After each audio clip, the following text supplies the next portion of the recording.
ECSI fans, you want to revolutionize your sports investing habits? Allow me to tell you about WagerWire. WagerWire is an app that helps you become a superior bettor by allowing you to sync all your sports books and track all your bets in one place. See your current action, your betting history, and stats. You could also sign up for sports books and collect bonus offers. Follow them at WagerWire on X, as it's the best account on the platform. Head to App Store or Play Store now and search WagerWire and download the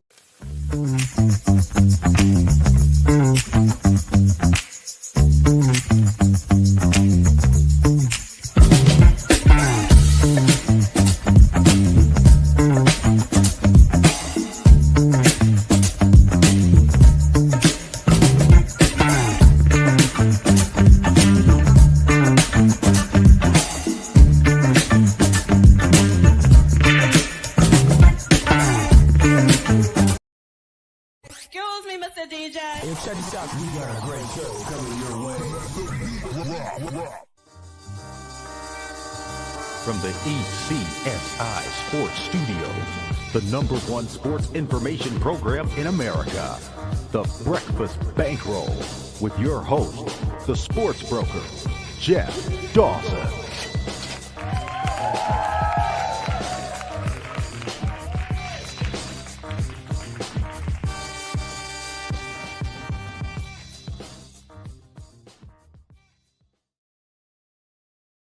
Good morning, sports fans from all around the globe.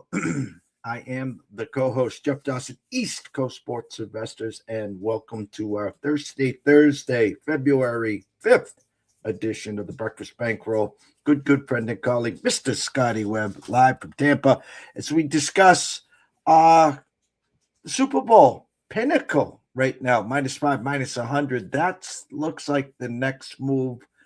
4.5s across most of the board. South Point, good friend, Mr. Chris Andrews, -5. Good morning, sir. The Superbook, Mr. John Murray, at a -5. Our good friend, Mr. Jeffrey Benson and Derek Stevens at the circa -4.5. So I said all along, I think it tips to 5. The total now 45 in the hook. So we're going to talk some football today and tomorrow. But I'm going to have to pick Scotty's brain here because I was blown away on what happened late last night sometime. So first and foremost, a shout out to our proud sponsors and partnerships. It's WagerWire. Head on over to Google Play, download the app. It is free. Travis, Zach, Guy, myself, Amber Hawley, Matt Chappelle, Carol Bucks, Alan, Jacob. The list is endless. Go download the app. Head on over to X at WagerWire. Follow them and enjoy the ride. Trust me, it's going to be a good one. And of course, AtlantaSteaksAndSeafood.com. Steak, seafood, chops, appetizers, and wine. Terry Smith does it all. Head on over to AtlantaSteaksAndSeafood.com. Quick shout out to Mr. PB. Thank you so much for reposting the stream. As we get ready for the Super Bowl. So without further ado, let's bring him in. Mr. Scotty Webb. What's up, champ? Yeah, you don't like Framber Valdez to Detroit? It's not that I don't like it. I am shocked. And shocked is because, I had him either going to San Fran or the Orioles. And I was really hoping he went to the Orioles. I really wanted to beef up the East there. But the timing, as well as the fact that we know Scooble had his arbitration hearing yesterday. So all the so-called experts, are saying, well, he lost the arbitration hearing, therefore they took the money. He's going to win. I know. And no one knows anything right now. They made this deal without the results of this. So my initial, everyone's saying, okay, they're bringing in Framber to trade Tyreek, Scooble, or you play out the first half. If you're 10 games out, then at least get something for him. But as you said, and a lot of the other people have said, there hasn't been a lot of movement in that division. And you remember last year, Tigers got out and hid. And not that they ran out of gas. They got a great team. They got a great back end. They got some young talented hitters. Now you got a 1-2 punch of Framber and Tyreek. Thoughts on this, Scotty? Yeah, they have separated themselves with that move. They are not only the team to beat in the Central, but they're I've got them now at least 6 or 7 games ahead of Kansas City. Like, I don't know how many people know what I do, but I'm already working baseball, and I've got Detroit at 86.2 wins, and according to the models at this point, they're at 87 wins. I got them at 86, and Kansas City is a 500 team. They're an 81 win team, 82 win team. So 5 wins, 6 wins ahead. And when you think about how the teams match up and stuff, you've got 2 players, and Kansas City will be an interesting conversation because they move the fences in. So I don't know what that's going to look like for Pasquatch and some of those guys that Sal Perez and those guys that maybe had some of those taken away. I'm sure there'll be some data on that where I can really look at what that looks like. But they didn't do anything. Kansas City didn't do anything. They didn't go sign anybody. They're no better than what they were a year ago. So the Garcia kid or whatever his name is, the Mikel Garcia. That guy was as good as any player they had other than Bobby Witt Jr. That guy was unbelievable for them last year, and that's it. They had 2 guys. So Bobby Witt and that guy. Well, the Tigers have more than that, and they have much better pitching. And I know the Royals are all about pitching, but now you slot what's his name? You slot the guy from the Cardinals. Jack Flaherty.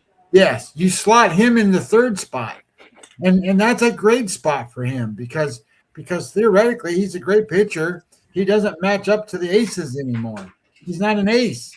So put him in the 3rd spot, and when then you have Casey Mize. That's a great 4th spot, and whatever his name is, the other guy that they have that top of my head slipping away. A good pitcher that's going to pitch 5th.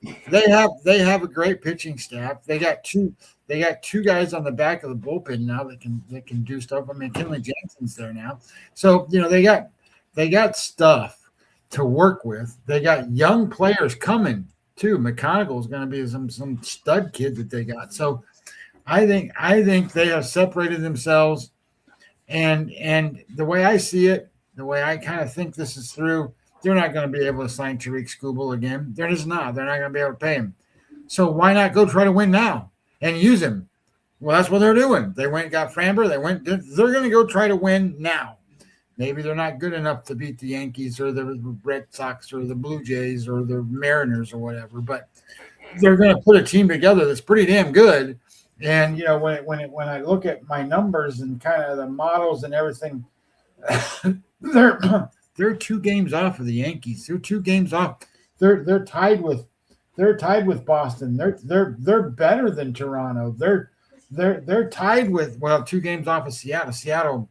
Seattle's just up there. So they're really good. And I think the move was, and I said this before, and we talked about it. Framber was going to be the guy that changed some dynamic of some team.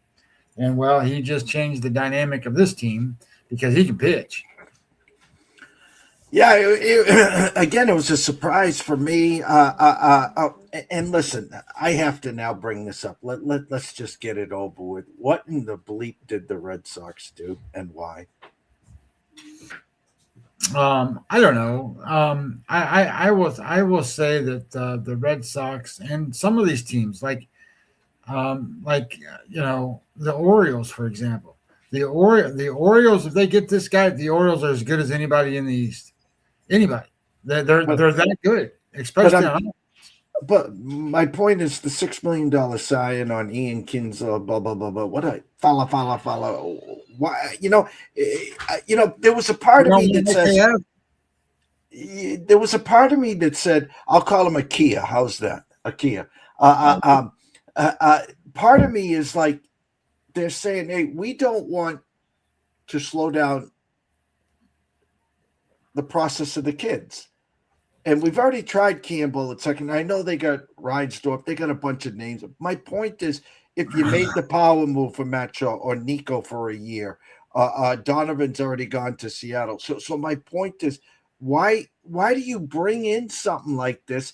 It's not going to affect. He's good defensively, but we never got the bat. But I don't understand where they're going, Scotty. And I don't want to turn this into a Red Sox thing because we were going to talk FRAMBER today. But why this move? Well, I don't know. They obviously feel like they need some more defense. IKF can't hit. He's not a hitter. So can he field? Yeah, but he can play second base, shortstop, and third base. He can play all those positions. He can play outfield. They don't need an outfielder. They got a great defensive outfield. Their problem right now is they don't feel like they've got a good enough defensive infield. So I think when you start to think about what the Red Sox are doing, don't be surprised if they make a deal here. There are several teams and several players still available via trade, and that stuff I think is going to come. I think you're going to see some of that. I mean, I think I wouldn't be surprised if you see, somebody like Matt Shaw being dealt, and Isaac Paredes and stuff like that. Those guys are available, and you just got to make the right deal. And from what I've seen and what I've read and heard, those prices are really high. I think, and this is an interesting one that you haven't brought up. The Pirates are right now in negotiations with the Mets to get either Vientos or Brett Beatty. So there's another left side infield combination type players that you could get if you're a Red Sox fan or whoever. So how does it all break out and where you all going to end up? I don't know. What do the teams doing? What I'm happy about this offseason compared to some, most of the teams have done something to be better. Most of them. And there's going to be a lot of people out there who go, well, the Yankees didn't do anything and this, that, and the other stuff. They did a lot more than you think they did. But the truth of the matter comes down to the Pirates are better than they were. The White Sox are better than they were. The Angels are probably better than they were. These low bad baseball teams are better. Obviously Colorado, I mean, I don't know what the hell they're doing, but so when you start to think about it, it's good to see the bottom rung teams get a little better. They're not competitive in most spots. Even the Giants got a little better. The Giants are in a spot where, okay, well, we can compete now with the Padres, and we can compete now this don't overlook this signing the Padres did yesterday. Miguel Andujar is a good player. He can fit right into what they're doing in San Diego. And truth be known, looking at how after just that signing, the adjustments in the models of win and lost, he made an impact. He made an impact so much that that passed Arizona on my charts, and that tied San Francisco on my charts. So San Diego's one pitcher away, and guess what? There's pitchers available. You can go get a pitcher. There's several of those guys still out there that can help you. And that's what they need. They need starting pitching. So that can sway the balance of a team like the Padres, for example, to make the playoffs. Look, I saw a guy on VSiN the other day, and I thought it was a good bet. I didn't go look it up, but he bet a season-long bet already, which is, I don't advise doing that quite yet, but he thought it was of value. He went and bet San Diego Padres, I think the number was plus 135, that they won't make the playoffs. It's a plus number. I like that bet. That's a good bet because the reality is you've got 1, 2, 3 teams, right, are going to make it in, and then I don't remember. There's 3 teams that are going to make it in from the wild card teams, which I think 2 of them probably are going to come from the East. So then you're going to be battling San Francisco, San Diego, Arizona, Milwaukee for that last spot. Can they battle for that? Absolutely, they can. But if they're not good enough to make it, okay, well, it's plus money. That's not a bad bet. I thought it was a great bet, to be honest. But if they go get a pitcher, that puts them ahead of some of those other teams. So I think that's where I say you got to be a little bit careful on what you're looking at. Obviously, the number would change if they went and got a good pitcher. So it just kind of it would go from plus 135 to maybe plus 150 or something. Anyway, point being is I think that it might be a little early to be looking at. I saw Circa today, or maybe late last night, posted their season wins for baseball and different things. So Circa's now in the mix of stuff, even though the DraftKings and the FanDuels have had those numbers out for a month already. All right. We'll be back again tomorrow. Our final thoughts on the Super Bowl. Maybe there'll be a move or two today as we get closer to pitchers and catchers next week. On the intro, I talked about Pinnacle, one of the leaders, not the copy and paste of the world. -5, -100, 45 over -14 cents at the Circa, 4.5 with a 45. At South Point, 5 with a 45.5, and at the Superbook, 5 with a 45.5. Thoughts, models, what are you seeing? Well, I think the first thing you have to do is figure out what you think the game flow is going to look like.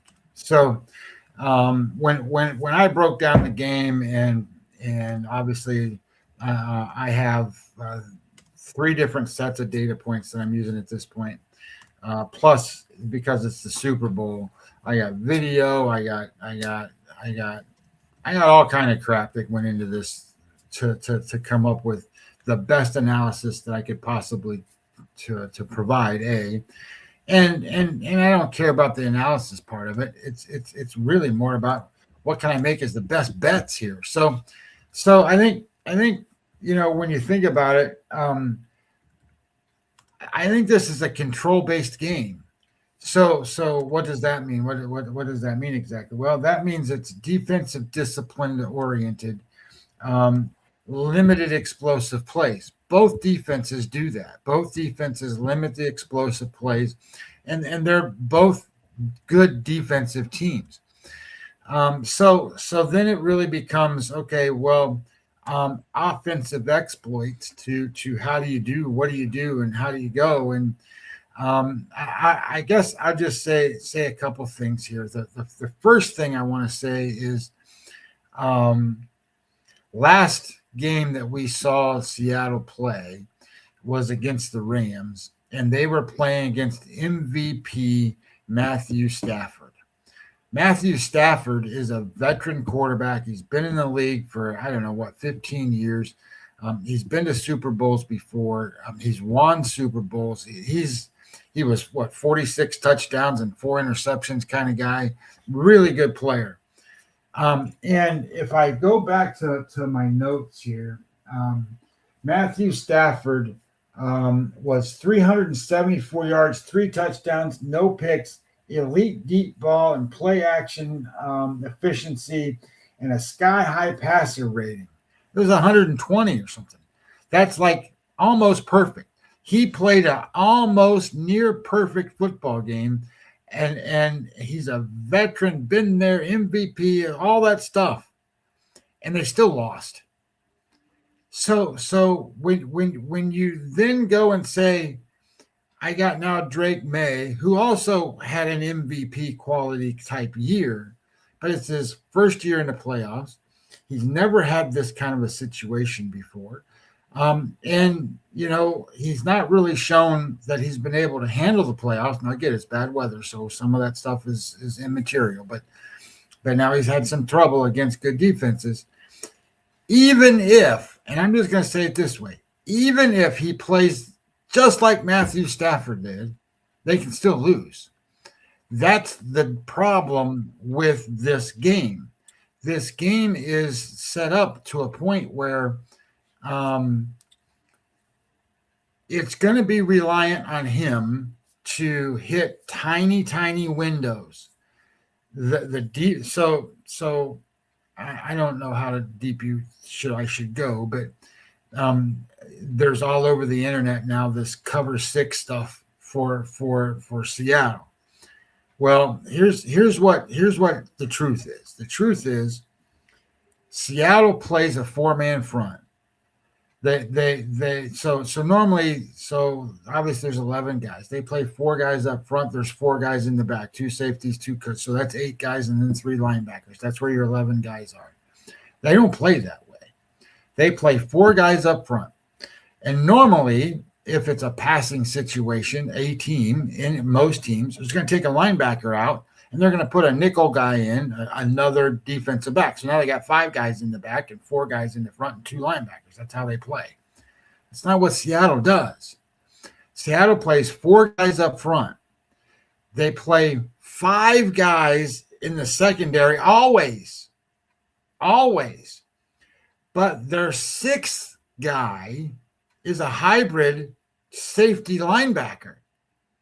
He can play linebacker anytime you want, and he can play safety anytime you want. He can be a cover guy anytime you want. So they play what's called the light box. They don't have a bunch of guys up there to stop the run. They don't have a bunch of guys up there to blitz. They don't have a bunch of guys up there to pressure the quarterback. Now, their defensive line is one of the best in football, if not the best in football, because they stop the run. They're number 1 in DVOA against the run. Number 2, they put pressure all over the quarterback. So when you then think about it, they got 4 guys pressuring the quarterback, and they put pressure on them, and then they've got 7 guys covering. The most you can run out of the backfield is your running back, 2 tight ends, if that's what you got, or 2 wide receivers or another wide. They got 5 guys you can run out of the backfield to cover them, and they got 7 guys to cover them. So they don't play man-to-man very much, because if they have 7 guys covering the back end of their defense, the zone coverages match up to all those zones and cover their guys. They play more zone than any team. So what happens then is when you see man-to-man defenses from wide receivers and tight ends and different things, they run certain pass patterns. And New England does this dozens of times in a game. Just go watch the film. They do it dozens of times in a game.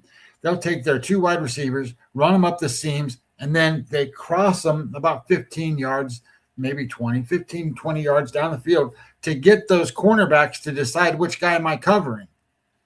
Seattle won't have that problem, because Seattle's going to play zone. And then they'll just trade off. The guy will go to one zone, the other guy will go into the other zone, the guy will be covered. So that means Drake May is going to have tiny, tiny, tiny windows to throw the ball in. Now, so that means he's going to have to be patient. He's going to have to take what they give him. He's going to have 5-yard pass patterns, 7-yard pass patterns. And in my notes, one of the number 1 things that they have a problem with is quick outs. They can't hit quick outs very well. So they're going to have to run slant patterns over the middle kind of things, screen passes to move the football. Because if you can't run the ball, then you're forced to throw the ball. And you don't want to be in 3rd and 7, 3rd and 8, 3rd and 9, 3rd and 12, because the pass rush is too good for Seattle. So all of that then leads me to sit here and go, it's hard to get explosives. It's hard to do a lot of things, dink and dunk and move the ball down the field. So I think it's a low scoring game. So as I bet it 2 days ago. So the way I looked at it was I can't get any better numbers than what I'm getting. So I have under 46. I think it's going to get 45, and I don't know if it doesn't get to 44 and a half. Now, I say that, but I also saw, and I don't know how legit it is, I also saw where you have a guy that said, hey, in the Super Bowl specifically, as the later it gets, the more people come in late and bet the over. So maybe it counterbalances and maybe it stays where it is. I think it's a good, to be honest, I think it's a good number. Like my number is 27-17 in this game. That's my number. So having said that, that's 44 points. It's not the greatest thing to sit there and go, it's 44 points and the number's 40. I got 46 or 45, but then I look at it and go, well, where's the exacerbation points? Could this be a 10-point game for one of the sides? I think it could. Is it going to be one where both teams score 30? I don't think that's realistic. So as you kind of then plan out how the game flow goes, then I think you can start doing all kinds of stuff. For example, if I don't think it's going to be a game flow like this, a great prop bet is to sit there and go Drake May under passing yards, right? Because I don't think they're going to have the big plays. He's going to have to throw the ball a ton of times to get over his number, or however you see it play out or whatever, right? So I think you can then make bets that correlate to how you want to make that work. So anyway, that's how my thought process works with the game flow of the game. There's so many different things in this game that's really a chess match to me. I think it's going to be interesting that way. But to be honest, and I know we get a lot of New England fans watching and a lot of Boston people watching and different things here. It's an uphill battle for New England. It just is. Every place you look, it's uphill. Does that mean they can't do it? No, it doesn't mean they can't do it. Does that mean they can't cover? Not really. It doesn't mean they can't cover. But at the same time you say that, it's really, really hard to logically, data statistically play this game out and go New England has an advantage anywhere. Because, can they make a play? Sure. Can they make a sack? Sure. Can they get an interception because Darnold can throw them? Sure. All kinds of different things. But look at it this way. Seattle does have the better defense. They're DVOA number one. And the biggest part of that is DVOA, weighted DVOA is extremely important. Weighted DVOA is different than DVOA. DVOA is a snapshot of the entire year. Weighted DVOA is basically saying, I don't care what you did in the first half of the year. Here's what we're doing in the back half of the year. And they're number one. They're the best defense. So and I know that New England's gotten better. And I'm not want to give them any discredit for that because I bet New England last week against Denver. So the issue becomes is even though they've gotten better, here's where the concept blows me away. Seattle's defense and their overall DVOA is historically good. They're one of the top 6 teams to ever play in the Super Bowl. Think about that. People don't think they're that good, and they are. So you and I spoke earlier about, and I don't mean earlier today, but earlier whatever, that we thought, and you thought specifically, the Seattle game against the Rams was really the championship game. They're the 2 best teams. And there's no question. The Rams were just as good, I shouldn't say just as good. They were just as close to good as Seattle as any other team in the league this year. So now you sit there and go, okay, DVOA wise, Seattle's great. They're number one. They're number one on defense. They stop the run. Here's the other thing people aren't thinking about. Seattle's number one DVOA against the pass on defense. They don't allow the passes. They don't allow runs. So then you go, okay, they're great. But they also have a huge advantage on special teams. They're way better than New England special teams. Way better. So then you sit there and you go, they're better on defense. They're better on offense. They're better on special teams. Okay, so if the line's 4, the line's 4.5. It's getting ready to go to 5. It looks like. So where are the edges and advantages for New England that actually exploit something that Seattle can't cover or can't do? They don't have them. They're not there. That doesn't mean they won't play scrappy, because they are. They're a scrappy. New England's a scrappy. They love their coach. All that stuff kind of team. But they're going to have to have things go their way. Plus, Drake may have the best game he's ever played in his entire life, and they still might not win. That's how good Seattle is. So I don't think that. Here's another little note. Seattle for the season. Now, this isn't just playoff stuff. This is for the season. Seattle is number 3 DVOA in the first quarter. What does that matter? Well, it matters because New England's 29. There's 32 teams. So if Seattle gets ahead 7-0, 10-0 in the first quarter, that even makes it worse for New England. So if New England's playing from behind the whole time, how much more are they going to pass? How much more are they going to put the ball in the air? And how many more possibilities are they going to have? Look, they're the only team in the NFL that I can remember for a long time that's made it to this level, that has had 5 quarterback sacks in 3 straight playoff games. 5. And now they're playing one of the best pass rushing teams in the NFL. Look, they're going to have 5 that game. So they're going to have to overcome a lot. And obviously Drake May's going to have to hang on to the football. No fumbles. And he was better last time. That doesn't necessarily mean he's going to be great this time. It's better last time. And certainly there's always that narrative of, well, Sam Darnold, he's a turnover machine, blah, blah, blah, all that stuff. It's all out there. And it's all fair game. Look,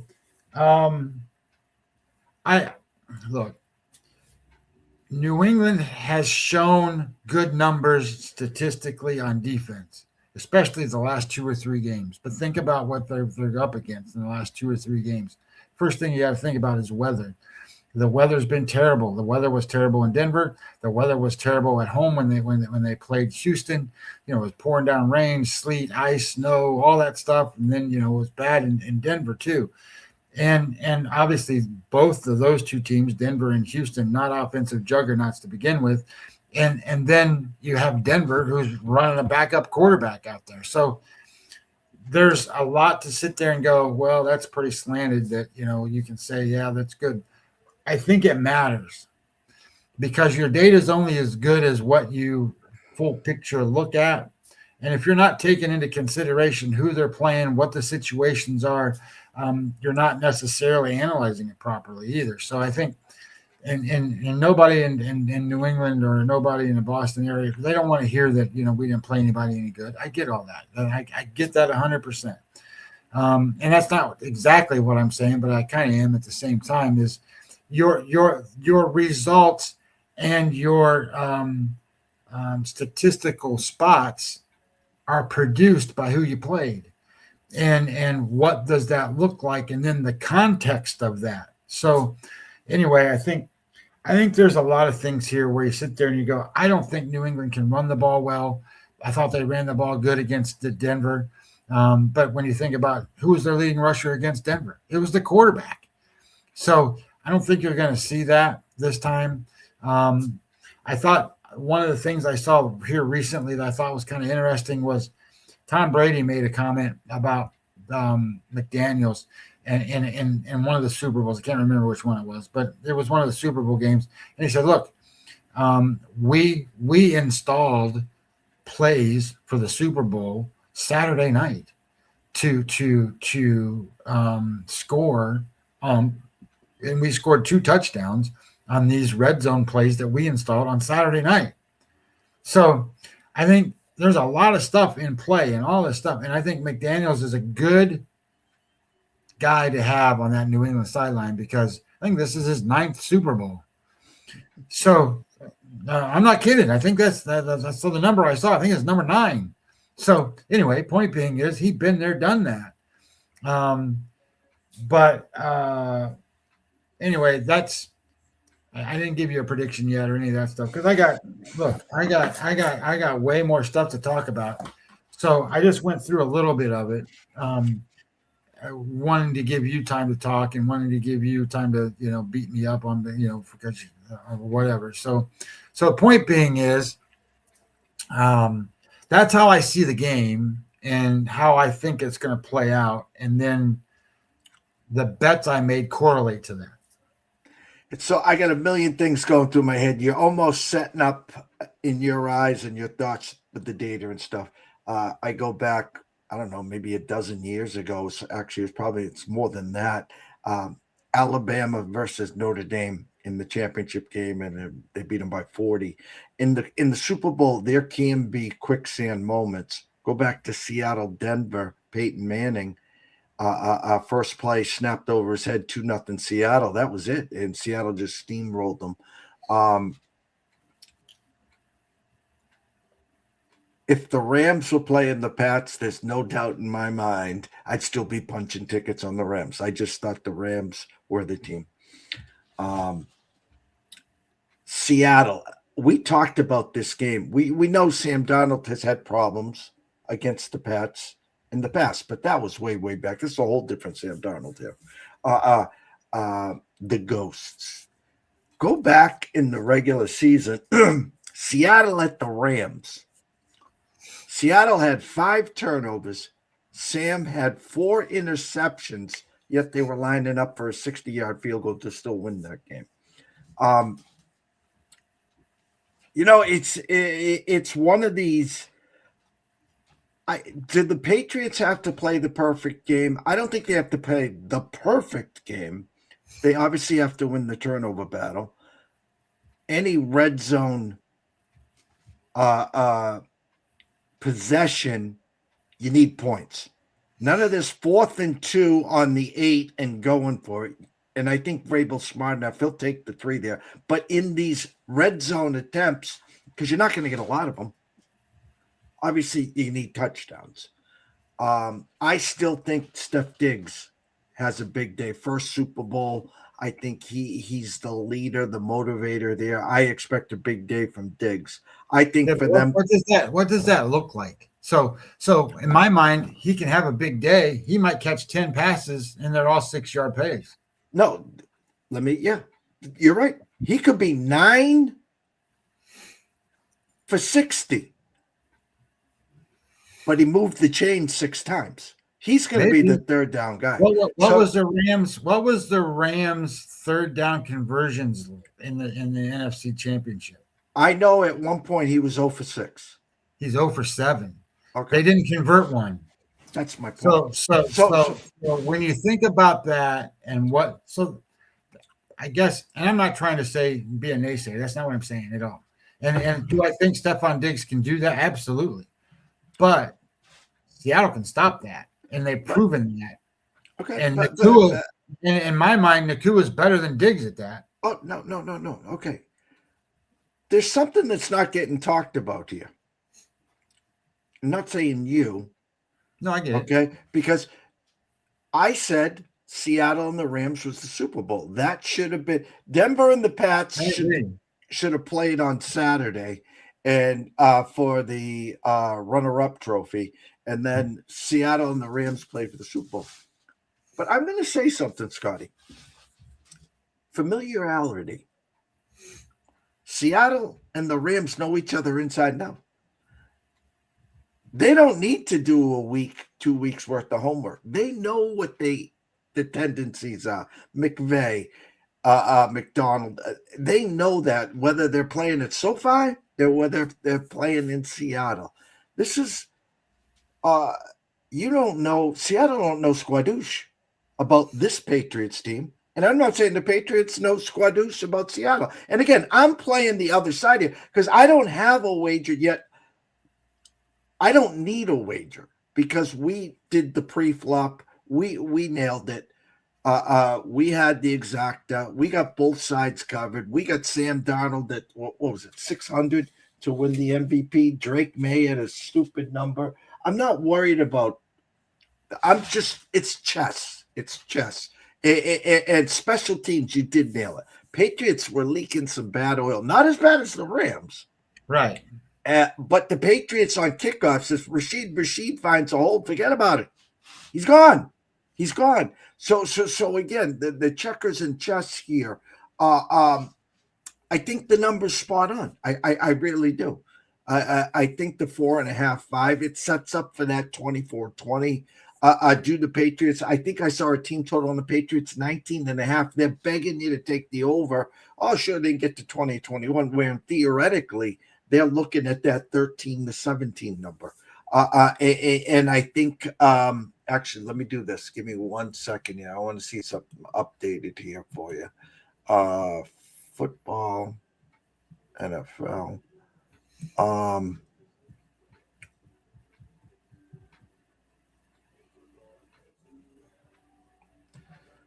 The consensus, Seattle 25.5 juiced under -114.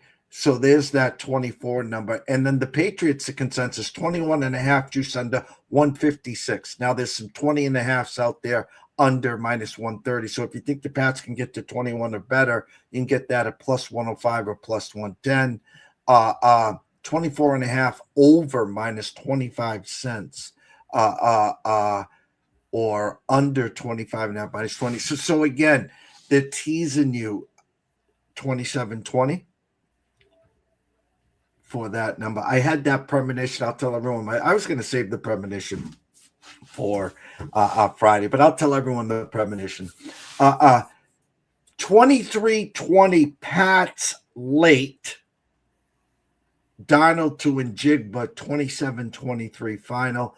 So the original under-over goes over. Anyone that bet any under tickets would lose. And then the spread of 4.5, any Seattle tickets of 4.5 or 5 lose, or if you had the 4 as a push. That was the premonition.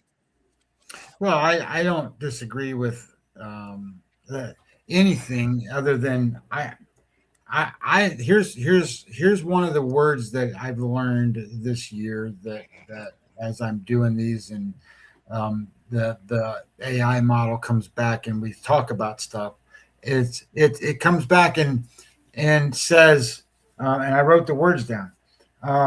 Seattle's defense is dominant, weighted first in DVOA versus the run and the pass. That caps how much scoring New England can make. So that then says scoring suppression to the New England offense. So then I sit there and go, well, I get that. So now if you have scoring suppression there, I think you're going to have similar scoring suppression on the other side. I think it's going to be a defensive kind of battle. I think Seattle's going to be balanced and try to run the ball as much as they can. So I think time's going to come off the clock, all that kind of stuff. And I think it's going to be, hey, they scored here, they didn't score there, they didn't score there, they didn't score there, they scored here, they didn't score. So that's my opinion. I think New England doesn't get to 20 points. I think they can. I think they can. I don't think they will. I think the way they get over the number that I project, which is 17. I have 17 for New England. I think if they get over that, they're going to have a short field turnover, some kind of weird penalty, those pass interference shit calls and stuff like that you have that goes on.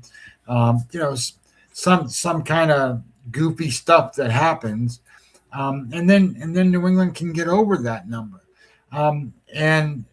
So So then if they get over that number, that puts an under in a bad spot, because I think Seattle's going to get to 27. And if they get to 27, and you get New England to get to 20, now you got an over. But in the way I see the game play out, I just look at it and go, what's more likely to happen? Is it more likely to happen that they're actually going to put points on the board, or is it more likely to happen that they're going to? And one of the things that I saw dealt with was in the Super Bowl, the first quarters are a lot of feel out stuff. They don't score a lot of points in the first quarters. Okay, well, now you got 3 quarters to go score 46 points. So I looked at it and thought, well, Seattle's pretty good in the first quarter. New England, I don't think New England scores any points in the first quarter. So I think that gives, again, Seattle way more advantage in those situations. I already talked about where the first quarter DVOA is in such an advantage for Seattle that I think a lot of that can happen that way. So I just worry that if you're a New England fan, you need that quarterback to hit these windows that he hasn't hit in the last few weeks. And I get it, weather's been terrible. Against a really, really good defense with a really, really good secondary. And to be honest, if you start matching up receivers to defensive backs, New England's not going to win that matchup. So I think you sit there and you go, okay, well, I don't know how it's going to get done. I don't know where it's going to happen. But that's where your offensive coordinator comes into play and says, we got a couple things up our sleeve. We got some trick plays, maybe. We got some this, we got some that. Maybe they find a way to get something that Seattle's not prepared for or their defense can't handle. I think the most interesting thing to me is how does their light box on defense work in this scenario? Because Stevenson's a big back, and if he can get some leverage and run, they're going to have to sort of change that around a little bit to stop the run. So if their defensive line, which to be honest, I think is a match that is Seattle's favor, defensive line versus the offensive line for New England. I think you sit there and go, but I'm not saying that New England can't. Their defensive tackles are good, so they might have an advantage in that spot, which I think is good. But they don't pressure the quarterback without blitzing. So Sam Darnold has had issues against the blitz, but he hasn't lately. He threw 3 touchdowns last week against the blitz, 0 interceptions, great performance. So I think all of this stuff being said and all the stuff going through and the videos that I've watched and the different stuff I got, here's my bets. My bets are Seattle -4. I bet that. I bet under 46 because I thought that was going to be the best number I could get. And I think that if it's going to error, it's going to error under more so than it's going to error over. I think there's more odds, more likelihood based on how I see the game play out that it's going to go under. And then I made an alt bet. So the alt bet, I looked at this and I go, what could happen to show a team score more points or less points? Well, I thought New England's going to have to really work to score points. I'm not saying Seattle's not, but they're really going to have to do yeoman's work. So if they score 3 points less and they score 14 points in that game, and I looked at it and go, well, what if Seattle scores 21-13? Well, that's still 8 points. I got it 27-17. I did an alt bet on Seattle -6.5 plus 135. So I obviously didn't bet as much on the alt bet, but that's what I bet for the Super Bowl. Those are my bets. Now, the 3 prop bets I think work in the scenario that I've set up. I said Drake May under passing yards. I think Sam Darnold over 1.5 touchdown passes. And I think JSN over 93 yards receiving or whatever. Those are the 3 prop bets I think work. I don't care about the orange Kool-Aid or the purple Kool-Aid or the whatever color Kool-Aid, or I don't care how long the guy sings at the national anthem. And, I don't care about how many times they show Taylor Swift, stuff like that. So I didn't bet any of that stuff. So anyway, those are my thoughts. I'm trying to see if there was, here's another, you mentioned the red zone. The Seattle Seahawks defense EPA in the red zone, they're second best in the entire league.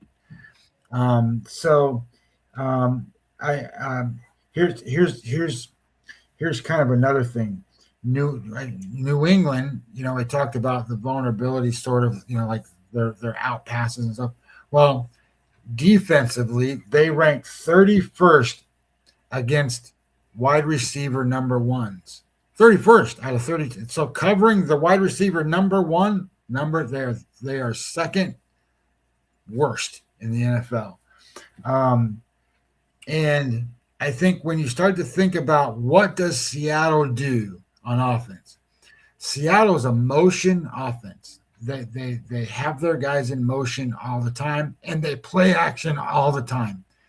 So the motion play action allows Sam Darnold to get reads and do different stuff, and allows them to get hot receivers, but it allows Kubiak to put players in positions that exploit the defense that he's going to face. You saw it last week where, Njigba scored a touchdown from being a running back, and the stuff that he did. So I think when you think about what New England has to do, they're going to blitz the quarterback. That, in fact, they are, where's my number? I think it's 41%. There it is. The blitz rate for New England is 41% in the playoffs. It's out of the highest rate of any team. They're blitzing a lot. Okay, well, that's how they're trying to put pressure on the quarterback. What they're trying to do is they're trying to get the 2 defensive tackles to get a push up the middle, and those guys are really good at that. And then they're trying to bring guys off the end, and they got to bring more guys to get there. Well, what mitigates that? Well, motion and play action. And Seattle's the best in the league at that. And Sam Darnold is the best quarterback at play action and motion. So I think the matchup really says there's a lot of strength on strength, but it's really a lot of what New England does well, so does Seattle. What Seattle does well doesn't always match up that way on the New England side. So I think that's where the edges are, and I think that's kind of where I looked at that and said, that's pretty good. I think I'm trying to look at anything else that I have going on here. I just talked about that, cleaner windows. I talked about that. I think one of the biggest things I saw on video was, and I don't want to call it unimaginative because that's not the right word, and God forbid I am not an offensive coordinator.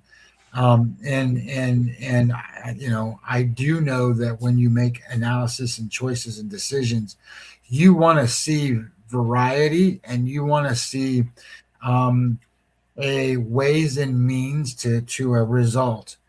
I see that over and over and over with Seattle. I didn't see imaginative play calling. I didn't see imaginative plays run from New England. I saw a lot of the same exact stuff from New England. And it could be that, and this is a bad thing to say because it could have just been the defenses or the situations, and the weather. Drake May just missed his guys. He had guys open at times, didn't hit them.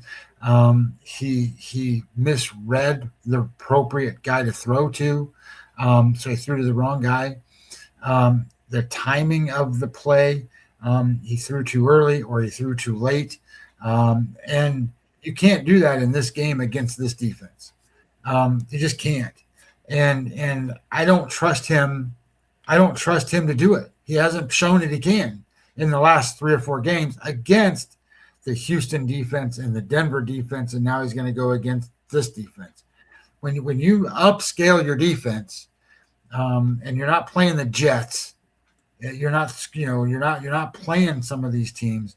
It matters, and I think that's where I'm going to trust the other side. Me and Scott will be back tomorrow around 9:30. We're going to do our final thoughts there. Hopefully we have a couple more signings in the MLB. At 1 o'clock, the return of the NCAA Insiders, Matt Grissom and Quentin Mills. Year number 4. College baseball is back next week. The season starts. I hope everyone's playing somewhere where it's warm.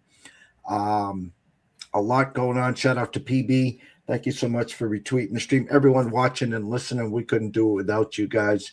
If you're not following, shame on you. Oh, I'm sorry. I just wanted to say this. If you guys like what I talk about and what I say and the analytical work that I do and stuff, wait till baseball comes. And because of that, yesterday, hey, there's Russell Saylor giving us a clap. Yesterday, I created a Substack. So I attached the Substack link to this video and Twitter. So if you want to, it doesn't cost you anything. Just subscribe to it. And what will happen is starting probably at the end of this week and next week. Look, and I should have said this before, and I apologize. The World Baseball Classic is going to announce the rosters today. They were finalized and kind of maybe gave them a couple extra hours and stuff like that. I already know Lindor's not playing, and Correa's not playing, and Javi Baez is not playing, stuff like that. But as we go forward, I'm going to put data in there, and we're going to show you the rosters, the team strengths, and how do you make lines, and what do you do to actually see competitive stuff on the WBC. And then as that progresses, I'm waiting on one more thing. I'm waiting on Baseball Prospectus to drop, the PECOTA stuff. And once the PECOTA stuff drops, I'm going to have an updated way to then go and say, these are the true power ratings as we go into. And when I say power ratings, guys, I don't do power ratings based off of, okay, well, this team's a 100, this team's a 98, shit like that. They do that in football and to get point spreads and stuff like that. That's what they do that for. I do them off wins, losses, and what the winning percentage is like, so I can create numbers and make spreads. So we're gonna start diving into all that stuff and go into way more data stuff. So if you're into that and you're into baseball and you're into all those things, look at the link I attached to these videos, and just click the box and it says subscribe to the Substack, and it's free. It doesn't cost you anything. And when I post stuff, you'll get attention to your email, or you can just go look at it. So anyway, I just wanted to throw that out there that I created it yesterday. I already got, I think 4 or 5 people, maybe 3 or 4 people signed up last night or whatever. Jay Berry was one of them. PB was one of them. People that we get all the time on the show. So baseball's coming, and that data stuff is going to be glorious. Trust me. We're going to have the best baseball show around throughout the whole season, 2026. If you're not a baseball fan, shame on you. Go get your glove oiled up. Get your sunflower seeds, because Lord knows we might not have one in 2027. So again, 1 o'clock, set your clocks. NCAA baseball, the NCAA Insiders, Matt Grissom and Quentin Mills back for year number 4 with us. And until then, locally, a cool 23 degrees. From myself, Jeff Dawson at EC Sports Invest, the one and only Mr. Scotty Webb at Webby20 MLB. Shout out to PB. Shout out to Mr. Saylor. Thank you guys so much, and stay tuned.